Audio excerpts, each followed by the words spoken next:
अजित पवारांनंतर जिल्हा बँकेच्या निवडणुकीत कोणाचा शब्द अंतिम? राधाकृष्ण विखे पाटील ठरणार किंगमेकर. गेली अनेक वर्षे जिल्हा बँकेच्या राजकारणात अजित पवार यांचा शब्द निर्णायक मानला जात होता. आता बदललेल्या राजकीय परिस्थितीत ही भूमिका कोण निभावणार याची उत्सुकता वाढली आहे. अहिल्यानगर जिल्हा सहकारी बँकेच्या निवडणुकीमुळे जिल्ह्याच्या राजकारणात पुन्हा हालचालींना वेग आला आहे.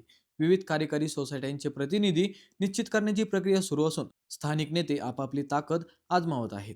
यापूर्वी जिल्हा बँकेतील महत्त्वाच्या राजकीय आणि प्रशासकीय निर्णयांमध्ये अजित पवार यांची भूमिका प्रभावी मानली जात होती. मात्र सध्याच्या बदललेल्या राजकीय समीकरणांमध्ये सर्वांचे लक्ष पालकमंत्री राधाकृष्ण विखे पाटील यांच्या भूमिकेकडे लागले आहे.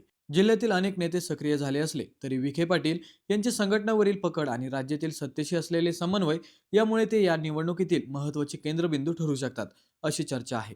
अंतिम टप्प्यात राज्य नेतृत्वाची भूमिका महत्त्वाची ठरणार असली तरी अहिल्यानगरच्या जिल्हा बँकेच्या राजकारणात विखे पाटील यांची भूमिका निर्णायक ठरते का, याकडे आता सर्वांचे लक्ष लागले आहे.